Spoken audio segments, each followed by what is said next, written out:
A partir de ahora estamos en Estudio Z. La voz de una generación. La actualidad desde nuestra mirada. La mirada de los estudiantes de la Facultad de Información y Comunicación. Acompáñanos al Estudio Z. Una generación al aire. Bienvenidos y bienvenidas a Estudio Z. Un gusto estar hoy con ustedes y un saludo para quienes nos escuchan desde Uniradio y Radio Regional de Salto. Hoy estoy con Genaro, quien junto a la producción nos acompañarán durante el programa. Genaro, ¿cómo estás? Hola Paulina, un placer estar acá y un saludo para quienes nos acompañan del otro lado. Hoy tenemos una extensa agenda cargada de lo que ha sucedido en los últimos días. Hablaremos de violencia de género y el caso del suicidio femicida de Milagros Chamorro. También estaremos compartiendo información sobre la ley de violencia hacia las mujeres basada en género y sobre el caso del asesinato de Mariel Franco, quien fue concejala de Río de Janeiro por el partido Socialismo y Libertad. Les comento que nos pueden encontrar en redes sociales. Estamos en Instagram como @_EstudioZ y en X como @EstudioZ_. También pueden seguirnos en nuestro canal de YouTube Estudio Z para repasar los programas ya emitidos. Pasamos a darle la bienvenida a nuestros compañeros y compañeras, Martina, Felipe, Camila, Pablo, Melanie y Clara, quienes nos contarán cuáles fueron las principales noticias de la semana. Noticias destacadas. Concluyó el escrutinio de las elecciones 2024 en Uruguay. La Corte Electoral completó el escrutinio definitivo de las elecciones del 27 de octubre. Ningún partido obtuvo más del 50% de los votos, por lo tanto el próximo 24 de noviembre habrá balotaje y se elegirá el presidente de la República. Además, se perjudicaron las bancas que cada partido ocupará en el Parlamento. Antes de la votación se va a realizar el debate presidencial entre ambos candidatos, Álvaro Delgado, del Partido Nacional, y Yamandu Orsi, del Frente Amplio. Esto será el próximo domingo 17 de noviembre a la hora 21, por cadena nacional. Con respecto a los resultados del escrutinio, se confirmó que el Frente Amplio obtuvo 43,9% de los votos, manteniéndose como el partido con mayor respaldo. El Partido Nacional, por su parte, alcanzó el 26,8%, mientras tanto el Partido Colorado obtuvo el 16,1% de los votos, lo que representa un incremento del 0,04% sobre el primer recuento. A pesar de algunas variaciones a nivel departamental, la distribución de las bancas en el Parlamento no se vio afectada, lo que permite a los partidos enfocarse en la preparación para la segunda vuelta presidencial. El Frente Amplio lanzó oficialmente su campaña para el balotaje con un multitudinario banderazo por Uruguay en la Rambla de Montevideo. De cara al 24 de noviembre, el Frente Amplio reunió a dirigentes, militantes y seguidores del partido en una jornada masiva que se realizó el domingo 2 de noviembre en la Rambla y Juan Jackson en el Parque Rodó de Montevideo. El candidato a la presidencia, Yamandu Orsi, fue uno de los principales oradores y remarcó la necesidad de un cambio para enfrentar lo que calificó como un proceso de deterioro en el país. Orsi hizo hincapié en la situación de los salarios y las jubilaciones que, según él, se han visto afectadas en los últimos años. Hemos pasado por un proceso de deterioro del salario, hemos pasado por un proceso donde las jubilaciones mínimas no subieron o subieron junto con las otras. En nuestros 15 años demostramos cómo era posible que aquellas jubilaciones más bajas subieron un poquito más, un escalón más. Desde hace un tiempo a esta parte eso se congeló. Durante el acto se presentó el cambio de imagen con el que la fuerza de izquierda hará campaña hacia la votación del 24. El Frente Amplio dejó sus colores tradicionales y adoptó el escudo nacional y la bandera uruguaya como símbolo con un nuevo lema que es "Sabremos cumplir", que aparece sobre un cielo anaranjado. Desde el escenario en la Plaza República de España, Orsi y Cose agradecieron el apoyo de la militancia y recordaron logros de los 15 años de gobierno frente amplista, como el Sistema Nacional Integrado de Salud, el Plan Ceibal y la patente única. Por su parte, Carolina Cose destacó el rol de la militancia del 27 de octubre pasado, cuando el Frente Amplio obtuvo cerca del 44% de apoyo en las urnas, y resaltó la importancia de la participación ciudadana y el derecho a expresarse en instancias como plebiscitos y referéndums.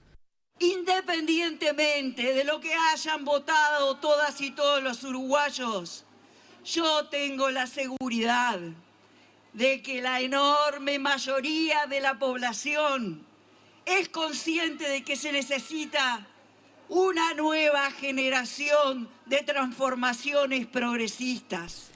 En su mensaje final, Orsi subrayó el compromiso del Frente Amplio con la ciudadanía y aseguró que buscarán una nueva oportunidad para implementar su visión de futuro para el país.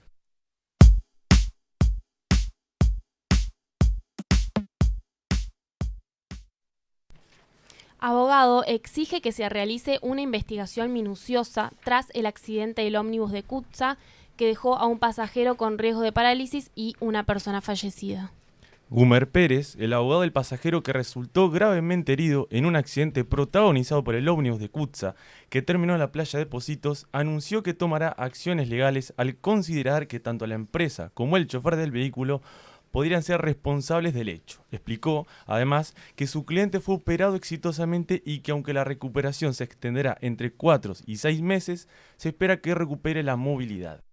Hay cuestiones que son primordiales y de orden y que son las que se deben aclarar y las que tenemos que tener claro para transmitirle a nuestro cliente, que es un paciente que va a estar con un estrés postraumático como el que tiene hasta ahora, con una situación de la cual él no tuvo ni arte ni parte, solo simplemente se tomó un colectivo para ir a trabajar y terminó en una situación como la que terminó, en una mutualista, corriendo riesgo de quedar paralítico por una maniobra de una persona que no se entiende por qué la hizo, ni a la velocidad que iba, ni los controles que tomó, ni las decisiones que tomó en ese momento. O sea, todo lo estamos desconociendo, eso es lo que queremos saber. Primero queremos saber eso y después iremos avanzando, tanto en la vía penal como en la vía civil. El pasajero sufrió una fractura vertebral que le ocasionó pérdida de sensibilidad en las extremidades inferiores. Tras una intervención quirúrgica que duró más de 3 horas, los médicos lograron estabilizar la cuarta vértebra mediante una placa de titanio, lo que permitirá a la columna permanecer alineada y facilitar la recuperación de sus movimientos. Aunque los primeros días del postoperatorio serán difíciles, la expectativa es que el pasajero a bordo del ómnibus 149, utilizado en la línea 121, pueda volver a caminar. Actualmente, el hombre se encuentra en cama, aunque ya ha comenzado a mover las piernas, un primer indicio positivo en su proceso de rehabilitación. Pérez, además, resaltó la necesidad de que Fiscalía realice una investigación minuciosa, tanto en el plano penal como civil, para establecer responsables. Mencionó que, aunque la jurisdicción del caso recae en la Prefectura Nacional Naval, aún no ha tenido acceso a la carpeta investigativa, lo cual ha generado algunas demoras. La remoción, además, del ómnibus y las pericias se realizaron de manera veloz, lo que no suele ser común en situaciones de esta magnitud, comentó el abogado. El tiro del ómnibus del lugar fue muy rápido. El tiempo que implicaron la realización de las pericias también creo yo que fue un tiempo récord, se hicieron rápidamente para una situación de extrema gravedad como era esta, ¿no? Estamos en un caso de que podía haber sido una masacre. De hecho hay un muerto, una persona fallecida y varias heridas lesionadas de importancia. Esto releva la importancia del asunto. Entonces yo creo que merece una actuación exhaustiva y profunda de la Fiscalía que lleva a determinar las responsabilidades, tanto desde el punto de vista penal como desde el punto de vista civil. Desde el punto de vista civil hay una responsabilidad objetiva de la empresa, que es exclusivamente una responsabilidad por una obligación de resultado.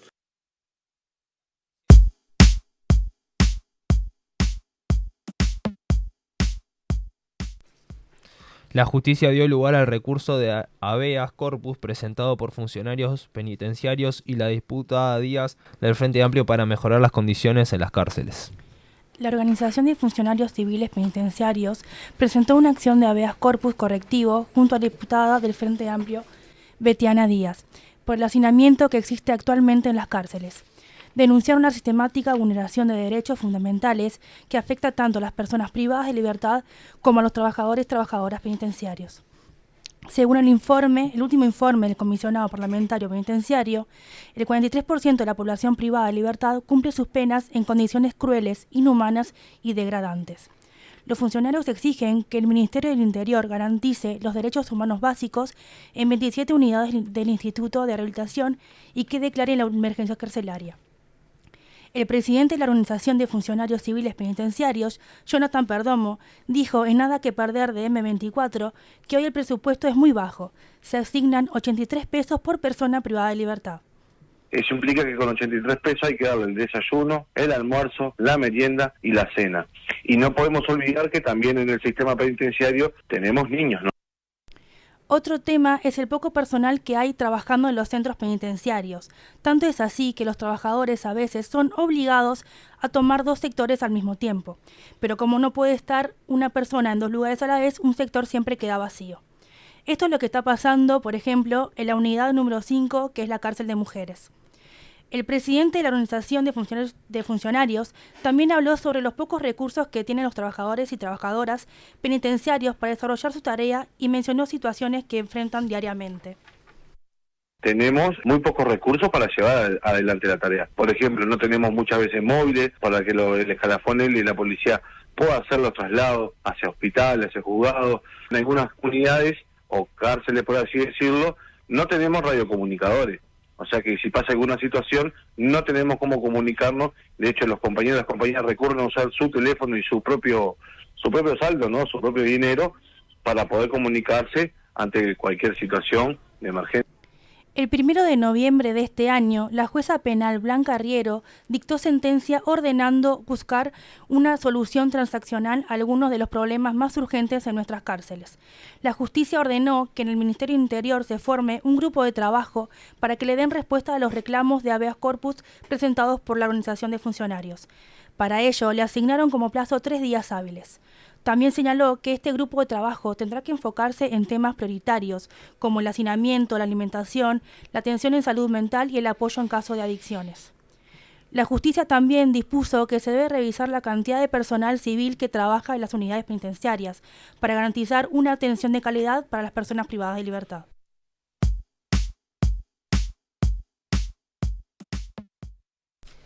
Donald Trump fue elegido presidente de Estados Unidos por segunda vez.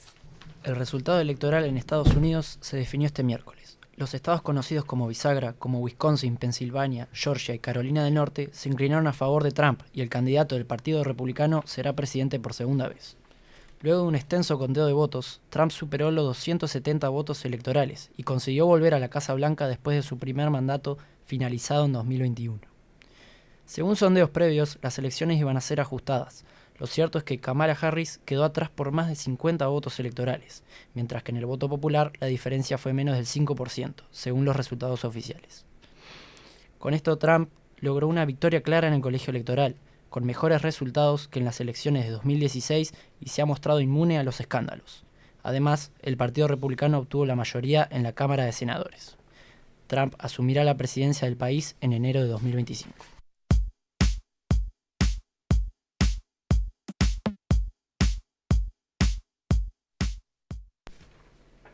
Hay hasta el momento 217 fallecidos por las inundaciones en España.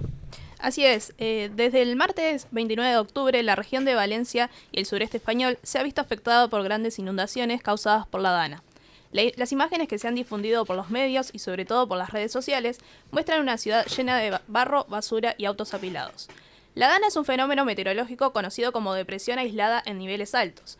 Esto no es nada nuevo para los españoles, ya que cada año, en esta época, entre finales de su verano y mediados del otoño, normalmente la Dana se hace presente con lluvias intensas. Pero lo que pasó este año fue descomunal y casi sin precedentes. En pocas horas cayeron 500 litros de agua por metro cuadrado, es decir, lo que sería la lluvia de todo un año. Todo esto a causa del cambio climático. Según expertos, se han duplicado las probabilidades de que a futuro fenómenos de esta magnitud sigan ocurriendo en España. Una de las polémicas, entre tantas que hay alrededor de esta catástrofe, es el aviso tardío por parte de las autoridades competentes. La Agencia Estatal de Meteorología Española elevó ese día al máximo su nivel de alerta en la mañana, pero las autoridades locales no avisaron a tiempo. Además, España tiene un sistema de alertas a los celulares de la población, pero las personas en redes sociales comentaron que estas alertas comenzaron a llegar pasadas las 20 horas, cuando en ese momento el agua mezclada con barro ya estaba arrasando con todo a su paso y la gente se refugiaba y aferraba a donde podía para salvarse. Se cuestionó que no se hubiera evacuado a los afectados desde más temprano. Los testigos contaron que todo esto sucedió en un lapso muy corto de 20 a 30 minutos, donde pasó de no haber una gota de agua, ya que en muchos lugares había llovido muy poco o ni siquiera había llegado a llover, a una ciudad totalmente inundada. Otra de las polémicas es el mal manejo de las autoridades luego de las inundaciones, ya que según denunciaron los habitantes de Valencia, en redes sociales, la respuesta fue lenta e insuficiente, tanto desde el gobierno nacional del presidente Pedro Sánchez como del regional de la Comunidad Valenciana. y que todo lo que se ha hecho esta semana ha sido gracias a miles de voluntarios que llegaron a ayudar a los damnificados. El domingo se hicieron presentes en el lugar el rey Felipe junto a la esposa, a su esposa, la reina Leticia, el presidente Sánchez y el gobernador de la región, Carlos Mazón, y sintieron en primera persona el malestar de la gente, ya que no pudieron terminar la recorrida porque fueron abucheados e incluso les tiraron barro. Igualmente, el gobierno español ya aprobó en estas últimas horas el primer paquete de medidas económicas de ayuda a los damnificados. Se le entregará entre 20.000 y 72.000 euros a cada familia, dependiendo del caso, para que puedan comenzar a restaurar sus viviendas, ya que muchos lo han perdido todo. En cuanto a las pérdidas humanas, al momento, el número oficial es de 217 fallecidos y 89 desaparecidos. Pero se espera que el número de víctimas fatales vaya subiendo día a día, ya que hay lugares a los que los rescatistas aún no han llegado y que siguen totalmente inundados, como por ejemplo parkings subterráneos, donde se estima que la gente puede haber quedado atrapada en sus vehículos intentando salir. Según los expertos, la Dana como fenómeno meteorológico ya desapareció, no sin antes haber afectado a otras regiones de España, como por ejemplo Barcelona, donde el aeropuerto se inundó y los vuelos se cancelaron, o se tuvieron que desviar a otras ciudades. Pero igualmente se espera que las tormentas tropicales sigan.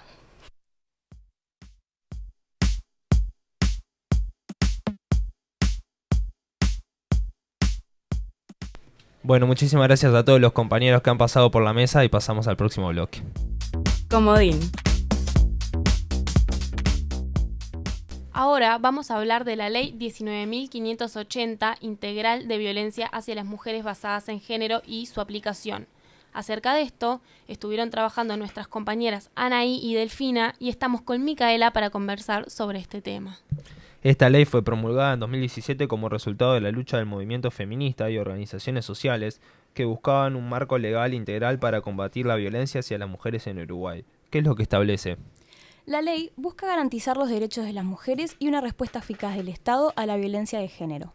Tiene 6 pilares fundamentales: la prevención de la violencia a través de campañas y educación, la protección de las mujeres en situación de riesgo, la atención y asistencia mediante apoyo psicológico y legal, la reparación para ayudar a las víctimas en su recuperación, la sanción con penas específicas para agresores y la capacitación obligatoria para funcionarios públicos en perspectiva de género. Micaela, ¿te parece si desarrollamos un poco estos 6 puntos para poder entender qué implica cada uno? Claro que sí. Bueno, en primer lugar, la prevención es fundamental. La ley exige campañas educativas para hablar y problematizar la violencia basada en género, promueve la igualdad desde las escuelas y generar sensibilidad en la sociedad. La idea es que la educación alcance todos los niveles, incluye desde instituciones educativas hasta medios de comunicación. En cuanto a la protección de las mujeres víctimas de violencia, se busca garantizar mediante órdenes judiciales de restricción y el acceso a recursos de ayuda como refugios de emergencia. Además, la ley crea una red de servicios que ofrece apoyo psicológico y legal a las víctimas. La reparación permite que las víctimas accedan a compensaciones económicas y apoyo psicológico. La idea es facilitar su recuperación y restaurar su autonomía y bienestar. Establece penas específicas en casos de delitos de violencia de género y busca evitar la revictimización en el proceso judicial. Por último, la ley requiere que todos los funcionarios en contacto con víctimas, desde policías hasta jueces, tengan formación en perspectiva de género. Estos 6 puntos son principios fundamentales para entender la ley de violencia hacia las mujeres, pero surge la pregunta de cómo se aplican en la práctica. Sin dudas, vamos a hablar sobre la aplicación de la ley con perspectiva de Lorena de León, abogada, docente y parte de la Comisión de Género del Instituto de Finanzas Públicas. Sobre las fallas en la aplicación de la ley, de León señaló 2 principales. En cuanto a las fallas en la aplicación de la ley, creo que el principal problema que hay hoy refiere al desborde. Es decir, no puede funcionar bien la aplicación de ningún proceso judicial en el que comienza a tomarse audiencias a las 10 de la mañana y finalizan ininterrumpidamente de ingresar víctimas, abogados, denunciantes, defensores y eventualmente niños, niñas y adolescentes desde las 10 de la mañana hasta las 6, 7, 8 de la noche. La situación es presupuestal y es de estructura. Y en segundo lugar, creo que hay una enorme falla en el sentido de que el fenómeno requiere un abordaje especializado que no se está pudiendo tener. Además, de León se refirió a la cantidad de casos de violencia hacia las mujeres y el papel de la ley para revertir estas situaciones. Creo que a veces sobredimensionamos el valor de las normas para determinados tipos de conflictos. Y en este caso, la realidad es que la norma siempre se ve frente a la dificultad de que nunca puede demostrar lo que evitó, ¿no? Siempre está ese fenómeno. Sobre esta misma dificultad, también recordó que la ley está inserta en un contexto social y cultural. El hecho de que no disminuyan la violencia o los datos o respecto del fenómeno de la violencia contra la mujer, es decir, bueno, se aprobó esta norma y con ella no se logró. Creo que ahí hay un problema del discurso y del enfoque. La norma busca dar respuesta a un fenómeno que está absolutamente instalado en nuestra cultura y en nuestra sociedad, y eso tiene que ver con cómo concebimos las leyes e incluso las normas penales o los procesos judiciales como herramientas válidas para cambiar una idiosincrasia tan instalada. Estos son aspectos importantes para poder entender los desafíos de la ley y sus propósitos. Muchas gracias, Micaela, por acompañarnos y por la información. Gracias a ustedes por el espacio. Tema central. En el programa de hoy vamos a hablar sobre violencia de género, centrándonos concretamente en violencia sexual. La ONU define el abuso sexual como cualquier contacto físico, real o amenaza de naturaleza sexual que pueda ocurrir por la fuerza en condiciones de desigualdad o bajo condiciones de coacción. La fuerza física no es requisito para que se produzca el abuso sexual, también puede ocurrir cuando existen condiciones de desigualdad o condiciones coercitivas.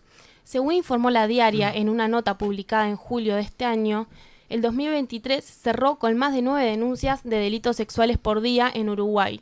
En total fueron 3.328 las denuncias de esta índole que el Ministerio del Interior recibió.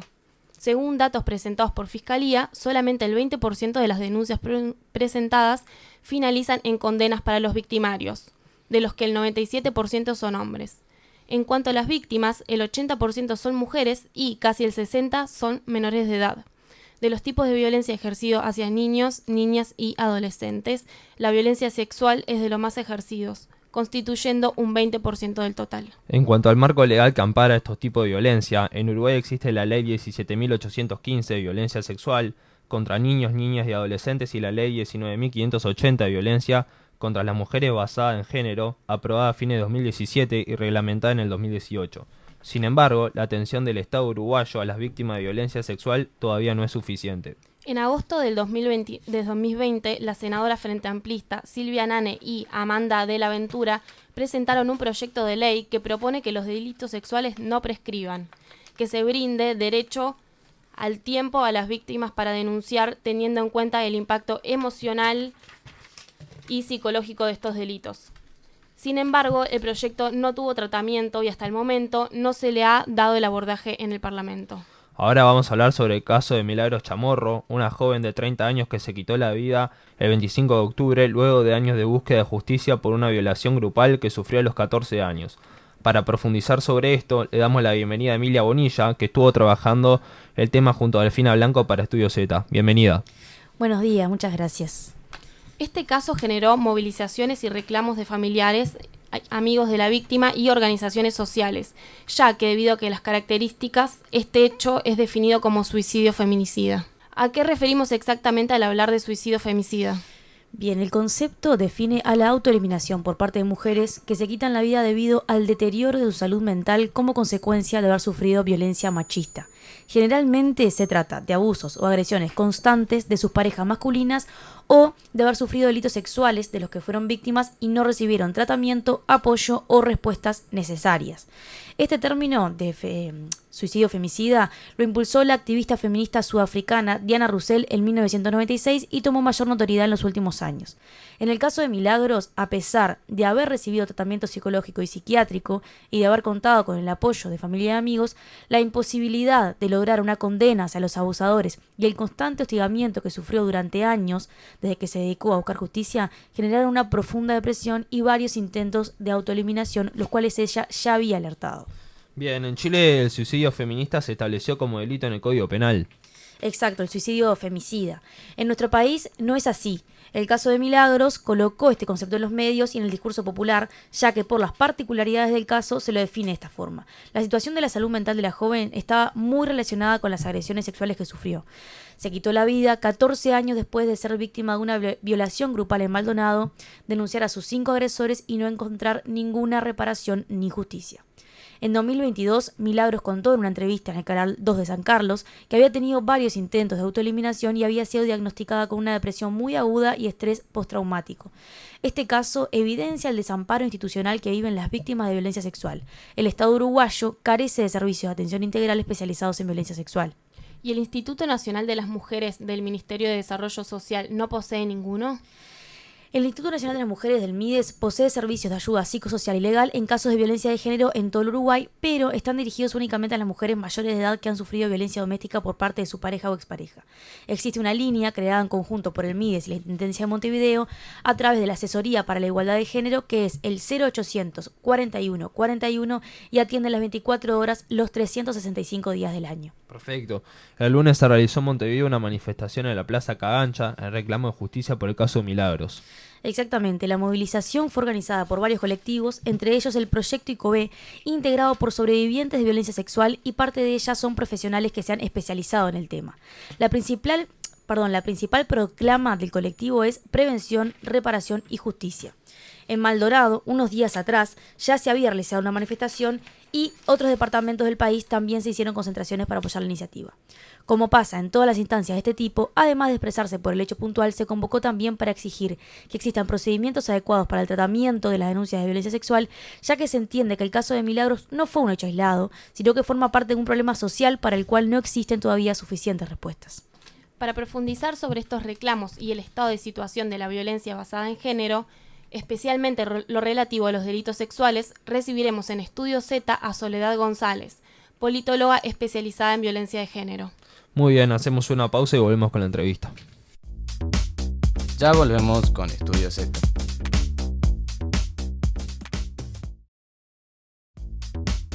Entrevista central. Continuamos con Estudio Z. Estamos hablando sobre la situación de violencia basada en género en Uruguay, especialmente lo relativo a los delitos sexuales. Repasábamos el caso de Milagros. Para profundizar sobre estos temas, recibimos a Soledad González, politóloga especializada en violencia de género. Bienvenida, Soledad. Hola, muchas gracias por la invitación. Gracias Bienvenida, a ti. gracias a ti. Bueno, Soledad, primero que nada queríamos consultarte por qué se considera que el caso de Mili es un suicidio feminista. Femicida, perdón. Porque es consecuencia de una agresión sexual seguida de un acoso, ¿no? Y de una violencia en delitos virtuales, ¿no? Ellos la filmaron, compartieron imágenes y la siguieron acosando, por lo menos hasta donde sabemos, ¿no? Yo no tengo todos los detalles del caso, pero lo pudimos ver a su familia, contar cómo se la cruzaban en la calle y le hacían como una burla con la cantidad de veces de personas que la habían abusado, ¿no? O sea, el nivel de gravedad y de crueldad. Sí, el hostigamiento. El hostigamiento que vivió durante muchísimos años, evidentemente, porque pasó hace 15, ¿no? Y esa situación, ese grado de violencia, de crueldad, que no solo se lo provocaron el día de la violación grupal, sino que continuó en el tiempo, la terminé llevando al suicidio. Bien, perfecto. Queríamos preguntarte entonces si crees que debería penalizarse esto como delito, justamente. Sí, está en algunos países ya legislado, es equivalente a la figura de femicidio, ¿no? Sí creo que debería estar legislado y creo que hay una cifra mucho más grande de suicidio femicida del que no tenemos ninguna información, ¿no? Es una deuda que tenemos de investigar. Yo hoy hablaba que me gustaría hablar con personas que trabajan en torno al suicidio específicamente para ver si ellos tienen, por lo menos a nivel de intuición o de experiencia práctica, algún tipo de dato que diga de las mujeres que se suicidan, cuáles son los motivos que las llevaron a eso. También tenemos un problema de como es una cifra muy oculta, la de la violencia sexual, ¿no? De hecho, Milagros no lo habló durante años en su familia. Yo todavía no tengo claro en qué momento sí lo habla, pero ellos dicen que no lo supieron durante años. Entonces, probablemente también tampoco sepamos aún si la causa de algún suicidio de mujer fue la violencia sexual que pudo haber sufrido. Si no lo contó, tampoco es que vamos a saber que atrás de ese hecho hay una razón de género. Claro, sí, muchas veces en estos casos justamente tienen la particularidad que demoran bastante en realizarse las denuncias por las características que tienen. ¿Por qué prescriben estos delitos? Prescriben todos los delitos, lo que pasa. Uh-huh. Este delito no tiene un tratamiento distinto en la justicia que los demás. Los únicos delitos que no prescriben son los delitos de lesa humanidad. Entonces, y hasta ahora, nosotros a veces nos parece como muy obvio porque la violencia sexual es muy vieja, tan vieja como la humanidad, pero no así ni la preocupación por estos delitos, ni la visibilización de estos delitos. Esto es re nuevo, ¿no? Ustedes son muy jóvenes, pero seguramente también hayan podido notar cómo cambió en los últimos años la cantidad de conversaciones que hay en torno a quién fue víctima de abuso, conocemos mujeres, hacen testimonio, dan pelea, yo qué sé. Telma Fardín creo que en el Río de la Plata fue un hito, ¿no? Su denuncia pública, el apoyo de todas las actrices. Pero eso es muy nuevo, eso pasó hace 5 años y antes no pasaba. No hablábamos, las víctimas no hablaban, el silencio era universal. Entonces venimos, la sociedad y los instrumentos que se da a la sociedad para prevenir y reparar este delito los viene corriendo muy de atrás. No estamos preparados.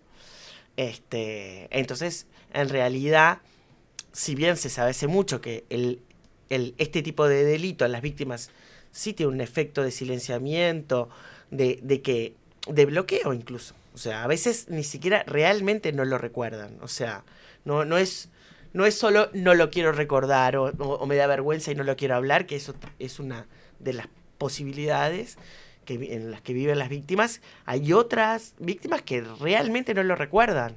Y un día, muchísimos años después, viene ese recuerdo a la memoria. Pero lo estamos recién tratando. Claro. Entonces, no hay... ahora están las víctimas, que vos... Pensemos, el colectivo ICOBE es un colectivo que está compuesto con un montón de mujeres que sufrieron abuso o violación, pero es uno de nuestros primeros colectivos que tiene esta característica, ¿no? Yo trabajo con mujeres que sufrieron violencia sexual y son los primeros grupos en los que se encuentran todas mujeres que sufrieron delitos de índole sexual. Bien, Soledad, ¿cómo evaluás la situación en Uruguay en cuanto a políticas públicas que aborden el tema de los delitos sexuales? La verdad es que prácticamente no las hay. Yo decía que en el caso de Milagros no falló el sistema. No tiene respuestas el sistema. Claro. O sea, es mucho más grave, ¿no? Es tan grave como que ella se suicida en el baño de una mutualista. O sea, es muy grave.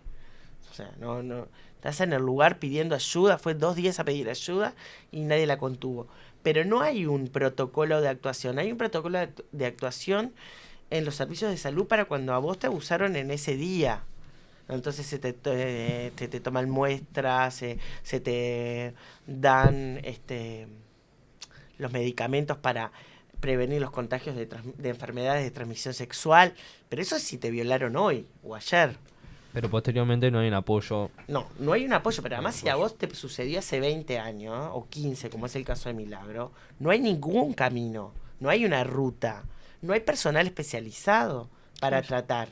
Te derivan al profesional de salud mental, que es esto, a ella le habían dado, yo me enteré el lunes, que ella, estamos en principio de noviembre, ella le dieron hora para el 20 de diciembre al psiquiatra. Estando en una plena crisis, entonces no hay nada preparado, porque vos podrías tener un un cubierto, un cupo específico por si te surgen situaciones de emergencia de esta índole, para derivar inmediatamente. No solo para... Por supuesto que en la puerta te debió haber sido atendida por un psiquiatra, cosa que no pasó. Pero aún si la derivás a que vaya a consulta, tiene que haber un cupo reservado para emergencia de esto. Emergencia... Quiere decir que al otro día tú puedes ir a consulta con un psiquiatra. Claro. Que el de emergencia te contenga en el momento, pero tú puedes ir a tu especialista inmediatamente. No puede pasar 2 meses.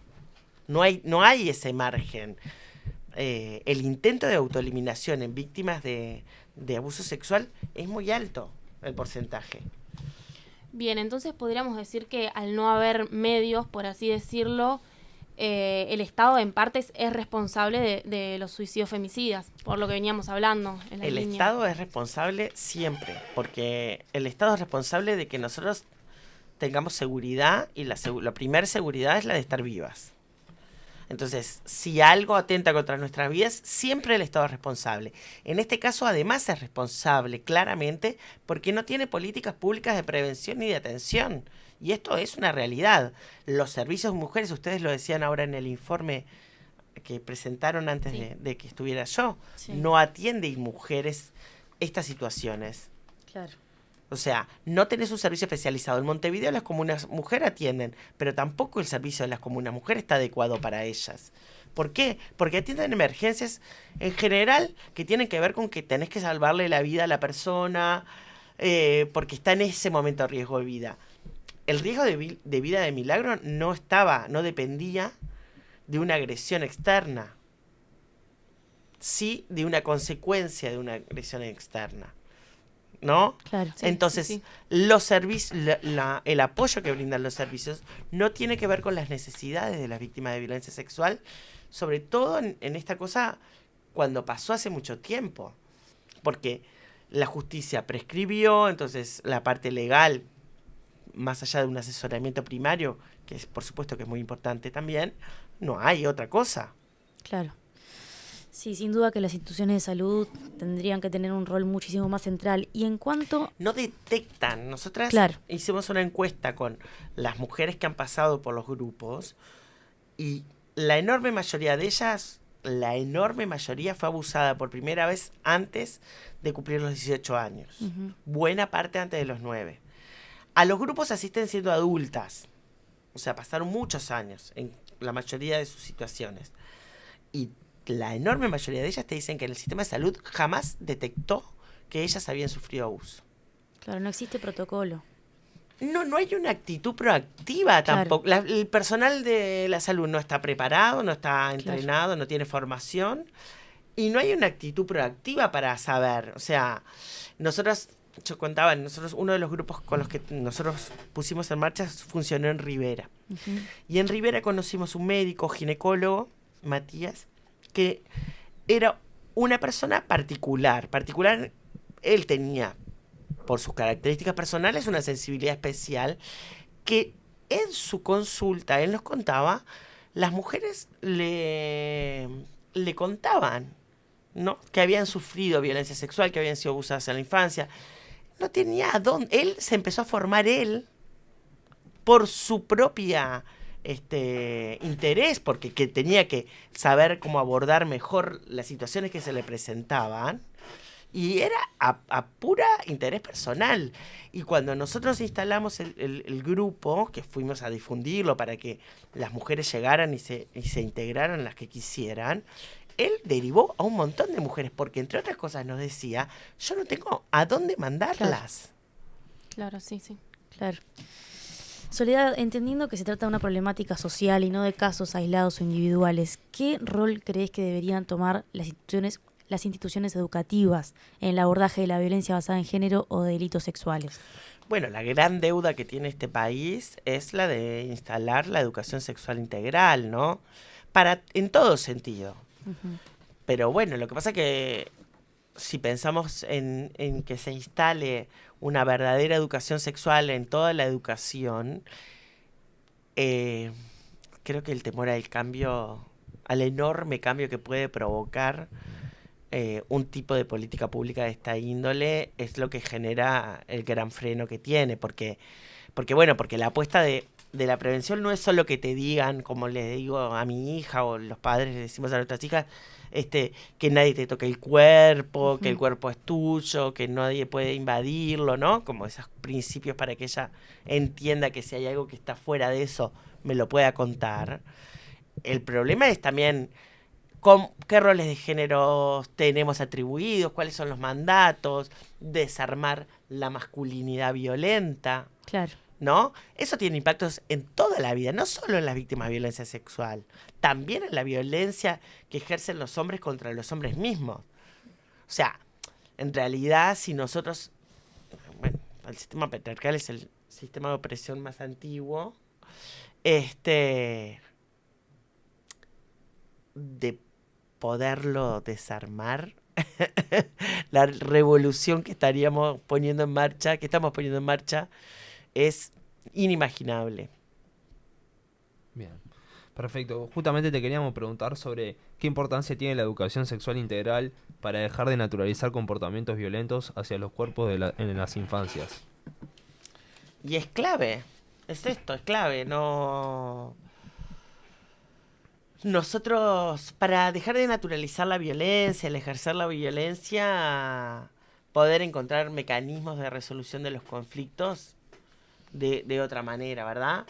Pero la violencia de género, la violencia sexual, sobre todo es un crimen de poder, en realidad. O sea, no tiene que ver con lo sexual, sino con el poder, ¿no? Esto lo han estudiado la antropóloga feminista Rita Segato, sobre que los varones violan para ser más varones, ¿no? El mensaje es de fortalecer la masculinidad frente a sus pares, ¿no? A los otros varones, ¿no?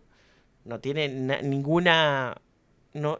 el objetivo no tiene nada que ver ni con el placer sexual ni nada. Es una prueba de virilidad, digamos. Bien, después quería preguntarte, en mayo de este año el presidente Luis Lacalle Pou presentó en el Parlamento un proyecto para modificar algunos aspectos de la ley 19.580 de violencia basada en género. Principalmente se enfocaba en aumentar las condenas a las denuncias falsas y en brindar mayor protección a los acusados. ¿Cuál es tu perspectiva sobre esto? Ese era un proyecto de ley que retrasaba, o sea, que estiraba para atrás los avances que conseguimos con la Ley Integral de Violencia de Género en tres partes. Uno es en aplicar la perspectiva de género a la hora de analizar los delitos de género. Otro era debilitar la prueba que pueden presentar las víctimas de violencia sexual, que ya tienen una gran barrera a la hora de conseguir pruebas, porque son delitos que se cometen en soledad, sin testigos, ni cámaras, ni nada en general, ¿no? Y lo más grave que para mí contenía ese proyecto de ley, que por suerte no logró ser aprobado, es que le quitaba a las víctimas el derecho a cobrar una reparación económica inmediatamente de la condena penal, sin tener que hacer un nuevo proceso judicial, cuando ya fue condenado el agresor, y eso lo tiraba para atrás. Entonces, en realidad era un proyecto de ley para beneficiar a agresores sexuales, lo quiero decir, porque siempre lo vi de esa forma. Siempre consideré que particularmente uno de los beneficiarios de este proyecto de ley era Penades, porque es uno de los que tiene un montón de delitos sexuales encima, que va a tener que reparar económicamente si es condenado, que pueden haber y surgir nuevas víctimas, porque es un perpetrador de muchísimo tiempo, o sea, que actuaba con un grado de impunidad, que tiene que haber una cifra sombra de víctimas que tampoco sabemos cuántas son. Soledad, existió, no me acuerdo si fue en el año 2020, lo mencionamos hace un rato, el proyecto que presentó la bancada Frente Amplista, Amanda de la Ventura y Silvia Nane, que propusieron que estos delitos no prescriban. ¿Crees que hay un panorama para que esa propuesta pueda avanzar, se le pueda dar tratamiento? Sí, creo que sí, que bueno, en la próxima legislatura van a tener que presentarla de nuevo, porque los proyectos de ley caen cuando terminan las legislaturas. Uh-huh. Pienso que sí por ellas, por Nane, que va a estar en el Parlamento seguramente. Sí. Digo seguramente porque supongo que va a ganar Yamandu Orsi. Entonces Carolina va a ser vicepresidenta y ella va a ser senadora otra vez. También porque hay un elenco allí de senadoras del Frente Amplio que seguramente estén prontas. Tenemos un problema enorme, y es que desde el punto de vista de los derechos de las mujeres, el Parlamento quedó conformado con una mayoría conservadora. Y de esto creo que lo tenemos que tener claro, porque Identidad Soberana es antifeminista, antiderechos. Entonces nosotras no quedamos bien paradas. Nuestros derechos no quedaron bien protegidos, ni van a quedar. Estamos en una situación más bien compleja. Claro. Entonces no sé cómo van a poder pasar estos proyectos de ley. Sí confío en que los van a trabajar y van a plantearlos, y probablemente también, como todo, porque esto es la regla de la política, si nosotras protestamos y nos movilizamos para que suceda, vamos a tener más posibilidades de que sea aprobado, ¿verdad? Porque eso también depende. Los políticos responden a las presiones de la ciudadanía. Bien, ¿qué garantías hay de que estos casos no se sigan repitiendo? No, ninguna, van a seguirse repitiendo, sobre todo si no se interviene de ninguna manera. O sea, siempre existieron, van a seguir existiendo. Hay un gran problema de impunidad. Yo decía el otro día, porque hay 5 casos de denuncias de violaciones grupales que en este país quedan sueltos todos los violadores, y parece que la justicia, el mensaje que está dando es que te violan en grupo porque tienen garantizada la impunidad. O sea, y es de una gravedad esto enorme, porque la crueldad que implica y el daño que implica de que 5, 4, 3 hombres sometan a una mujer sexualmente es de lo más grave. Bien, y ahora quisiera pasar a preguntarte cómo es justamente la situación de las víctimas de violencia basada en género, pero en el interior del país, donde, bueno, sabemos que hay menos sustentos y eso, que están en la capital. Si ya acá de por sí el tratamiento y eso es malísimo, ¿cómo es en el interior? Si mirás los números, las matan más, por ejemplo. Encontrás una diferencia de porcentaje de femicidios, es más alto el femicidio en el interior del país que en Montevideo. Eso también responde no solo responde a los servicios, al aislamiento, a la vergüenza que todavía sigue operando más en las mujeres del interior del país, probablemente donde todos se conocen. También hay una situación de normalización. La violencia sexual tiene un nivel de normalización muy grande. O sea, sí, por un lado nos asusta y nos alarma y nos crispamos con que ¡ay, qué horror lo que pasó! Y por otro lado, en realidad, aparece una víctima a denunciar y lo primero que hace la gente es pensar que está mintiendo. Claro. Y aparecen 2 abogadas a decir que son todos inocentes, y ya sale una cantidad enorme de personas a cuestionar a la víctima y aplastar a la víctima en defensa de los violadores, como... O sea, en realidad el problema que tenemos es de impunidad, no de denuncias falsas. Claro. Pero bueno, siempre estamos como tratando de probar que lo que decimos es verdad. O viendo, o defendemos solo, o la sociedad tiene como una tendencia a defender solo a aquellas víctimas buenas, ¿no? Yo siempre digo las buenas víctimas. Pero estamos llenas de víctimas malas, quiero decir, malas. ¿Qué es una víctima mala? Es una mujer que puede no tener la conducta intachable que la sociedad espera y entonces la ubica como una víctima perfecta, que además se levanta un poco. No, las mujeres sufren la violencia y la manifiestan como pueden. Y además tiene consecuencias en tu vida.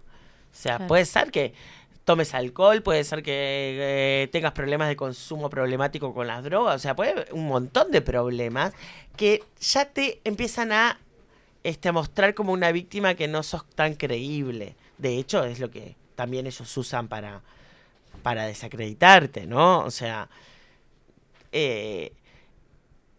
nos queda más cómodo como sociedad también desacreditar a la víctima que asumir los niveles de violencia sexual que existen, porque los perpetradores no son unos monstruos, no son personas horribles, feas, que huelen mal y que todo el mundo identifica de lejos. En realidad son personas, son hombres comunes y corrientes, son nuestros padres, nuestros hermanos, nuestros amigos. Y cuando si te pusieras a pensar cuántos de esos hombres que tenemos cerca nosotras pueden ser abusadores, te aseguro que las cifras serían, nos sorprenderíamos, ¿no? Yo estoy convencida de esto. Sí. Nos sorprenderíamos de verdad. De gente a la que queremos, ¿no? Personas que nos merecen respeto. Hombres intelectualmente altos, elevados, cultos. O sea, ¿no? Todo es un tipo de delito que lo perpetra cualquier tipo de hombre. Claro, y además ese tipo de justificaciones que justamente, como vos decías, ¿no? Separan lo que es una buena de una mala víctima. Bueno, no sé, una persona que consumía de repente, que tenía problemas de consumo, ya se pasa a una justificación y se genera como una cadena en la cual justamente no ayuda a que después las víctimas se animen a denunciar, se sientan que tienen el derecho de denunciar, ¿verdad? No, y es un costo. Claro. Porque si vos ya fuiste agredida, son impunes, o sea que el delito sigue generándote un daño porque vos no obtenés justicia, no hay reparación por esa bien o viene habiendo. Pero además, sos pasible de que te sigan agrediendo. Ay, está la borracha, porque es una mentirosa, compulsiva, o yo qué sé, o mirala, ya se casó 5 veces, o la internaron. Bueno, ¿me entendés? Uh-huh. O sea, cualquier cosa se usa y se agranda y se le carga las pilas para desacreditarte. Eso es una práctica muy común. Entonces, a veces el costo, yo alguna vez incluso recuerdo una mujer, no una muchacha, que estaba tratando que llevó a juicio a su agresor y en primera instancia no consiguió, iba a apelar. ¿Viste? Cuando decís, no apeles, porque estás dejando la vida en eso.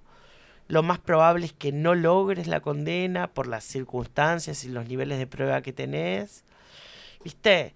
Ellos te salen a decir, ay, perdiste, entonces soy inocente. Ves que mentía y eso no tiene nada que ver con la realidad, porque que vos no obtengas una condena no quiere decir que seas inocente, o sea, pero es así como lo usan, obviamente. Si a vos te acusan de violador, lo primero que hace el violador es decir, ay, mirá, la justicia me absolvió. La justicia en la mayoría de los casos no absuelve a nadie. Simplemente no puede probar que hiciste lo que dicen que hiciste, que es una cosa bien distinta. Soledad, en breve vamos a ir redondeando, pero bueno, últimas preguntas que hacemos para aprovechar este espacio. Teniendo en cuenta que los varones son la enorme mayoría de victimarios en este tipo de casos, ¿crees que deberían estar más vinculados en la militancia? A veces da la sensación de que siempre son las mujeres, ¿verdad?, las que se movilizan por estos casos, pero sin duda tiene que haber varones que son conscientes y que de repente tienen una posición más crítica. ¿Qué pasa? ¿Por qué no se acercan tanto a cuestionar? Bueno, mira, estos días con lo de Mili yo he tenido varios varones que se me han acercado, incluso desconocidos, para querer hacer algo, docentes. Uh-huh. Tenemos una cifra de varones víctimas de violencia sexual que desconocemos también. Sí, también, sí. Y todavía no han empezado a hablar. O sea, este silencio que han podido romper las mujeres, los varones todavía no han podido. Y allí hay un tema. Hay un tema. ¿No? O sea, es como es más tabú el haber sido abusado siendo varón. Y más si sos heterosexual, entonces como, porque también ahí entran todos los mitos, ¿no? Sin duda los varones se tienen que involucrar también para sacarse estos mandatos, ¿no? Y romper la corporación. El hijo de mi compañero tiene varios hijos, pero hay uno que es adolescente. Y el fin de semana estuvimos con él y sermón sobre violencia grupal, no sé qué, ¿no? Pero entonces después de que es un gurí divino, pero más allá de que sea un gurí divino, entonces después de explicarlo decís, bueno, pero si estás en grupo te pueden llevar, ¿no? Porque todos fuimos jóvenes, yo fui joven y sé que cuando estás en grupo de repente quedas enredada en una situación que por ahí no te gustó o no te gustaría estar, pero no sabes cómo salir. Claro, también Entonces, está el tema de la pertenencia, ¿no? Bueno, entonces, viste, después de hablar de este caso, digo, bueno, y si vos llegas a estar en una situación así y pasa algo con una muchacha y no sabes cómo salir, primero intervenís para cortar la situación, pero si no te da para intervenir, porque capaz que no podés, no sé, sucede de una manera en que no te da para intervenir, te salís y nos llamás. Me llamás a mí, lo llamás a tu padre, también, o a su madre puedes llamar también, que también va a actuar consistentemente, pero es esta cosa, ¿no? También darles herramientas para que en caso de verse enredados en una situación de esta índole, pueda pedir una ayuda y pueda lograr salir, romper ese pacto corporativo de los varones, y en eso yo creo que hay que trabajar, ¿no? Claro. Y nada, lo pensé por ese lado, ¿viste? Yo realmente creo que este gurí y otros, la mayoría de los gurises no tienen, pero hay que dar herramientas, ¿no? O rutas de cómo podés salirte de una situación así. Claro, porque generalmente trasciende cuando ya pasaron los casos, lamentablemente cuando generalmente hay el peor desenlace, pero todavía no se ha puesto como sobre la mesa esto que vos decís de, bueno, ¿qué pasa si me encuentro en una situación que le puede pasar a cualquiera, ¿no? Ya yo qué sé, yo tengo cuentos, por ejemplo, en los grupos de varones, donde se comparten muchas veces imágenes de momentos íntimos, a veces con consentimiento, a veces sin consentimiento, ¿no? Hay de todo. Pero ya hay algunos varones que en algunos grupos han cortado eso, ¿entendés? Que cuando alguien mandó el video de la novia o la foto de la novia o no sé qué, le dicen, acá esto no lo pases. ¿Me entendés? Y ahí es una manera de ponerle un límite. A veces no es una gran acción. Claro. Es decir, mira, esto no está bueno y a mí no me mandes esto. Claro. Yo qué sé, es desnaturalizarlo, ¿viste? Es re violento eso. Es muy violento. Sí, totalmente. Además son temas que hay que comenzar a poner un poco sobre la mesa y empezar a hablar entre todos, justamente para poder como generar algo de lo que tú estás contando. Bueno, Soledad, te damos las gracias por compartir estos minutos con nosotros en Estudio Z. Y nada, eso, agradecerte. Bueno, gracias a ustedes por la invitación y por tratar este tema que es muy importante. Muchísimas gracias, Soledad. Gracias. Comodín. Bajo el grito de justicia, integrantes del Instituto Mariel Franco reconocieron el inicio de una nueva era del fin de la impunidad. Luego de 6 años, 7 meses y 17 días de espera por una condena para los asesinatos de la activista por los derechos humanos brasileña Mariel Franco y su chofer Anderson Gómez. El Instituto Mariel Franco es una organización sin fines de lucro que lucha por la justicia que mantiene viva la memoria de la activista. Mariel fue asesinada a los 38 años junto a su chofer el 14 de marzo de 2018, luego de recibir varios disparos en la cabeza mientras circulaban por un barrio céntrico de Río de Janeiro. Acerca de esto estuvieron trabajando en la producción de Estudio Z, Micaela y Romina. Recibimos ahora a Romina, parte de nuestro equipo, para que profundice en este caso. Así es, después de años de espera y 2 días de juicio, finalmente llegó la condena para los asesinos de Mariel. Este caso, que impactó a Brasil hace ya varios años, tiene mucho más por detrás de la sentencia que los nombres de los responsables directos. La condena fue histórica, pero también es un recordatorio de lo lento que puede ser el proceso de justicia, especialmente cuando se tratan de figuras tan influyentes como Mariel Franco.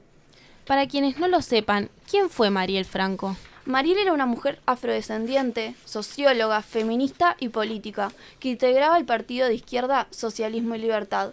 Era defensora de los derechos humanos, pero puso su foco en los derechos de las mujeres negras en Brasil, principalmente en aquellas que, al igual que ellas, nacieron en una favela. Marianel se enfrentó no solo a la violencia policial, sino también a las milicias locales, que son grupos parapoliciales involucrados en actividades ilegales. ¿Qué condena recibieron quienes asesinaron a Mariel?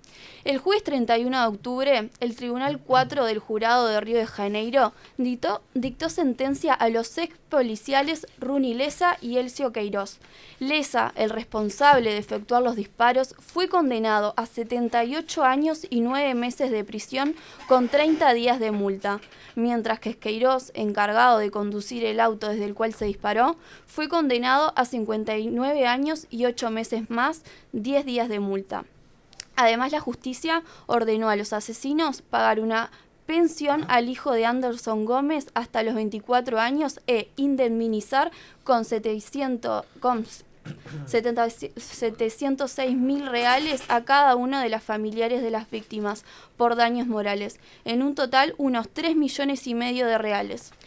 Es casi imposible no pensar que el crimen va más allá del asesinato.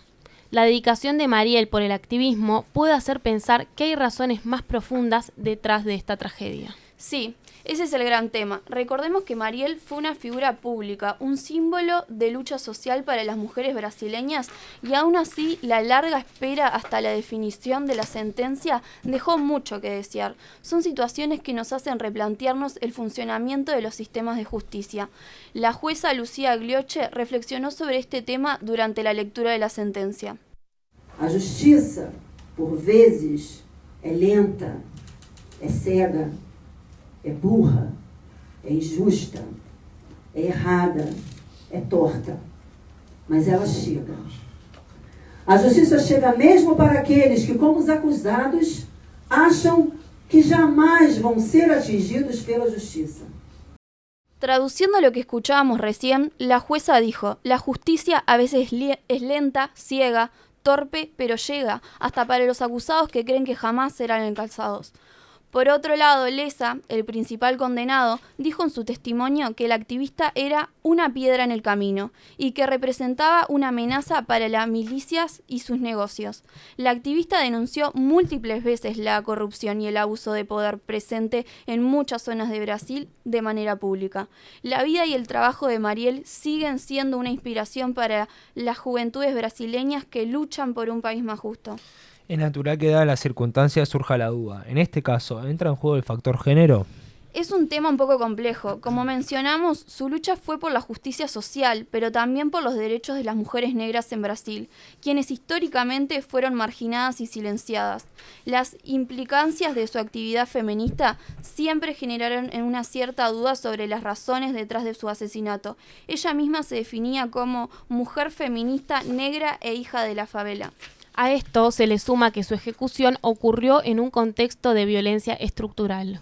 Exacto. Estas formas de violencia están integradas en estructuras sociales y son el resultado de sistemas de opresión sistemática y de la negación de derechos. Entonces no es irracional pensar que su activismo y lucha por los derechos de las mujeres hayan sido un factor decisivo. Para nada, es una carga extra que esperemos que no pase por alto. La lucha por justicias de los familiares y seguidores de Mariel continúa.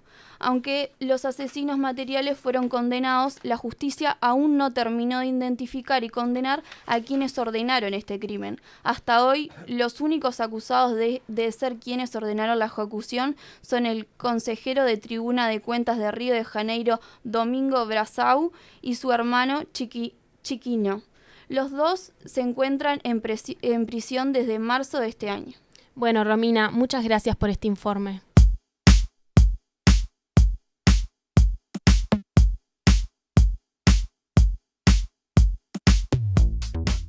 Gracias por escuchar Estudio Z. Nos encontramos la semana que viene para más información de actualidad.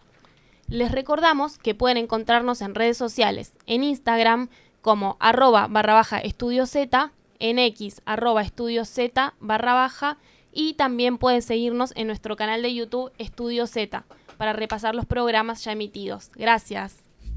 Acá termina Estudio Z.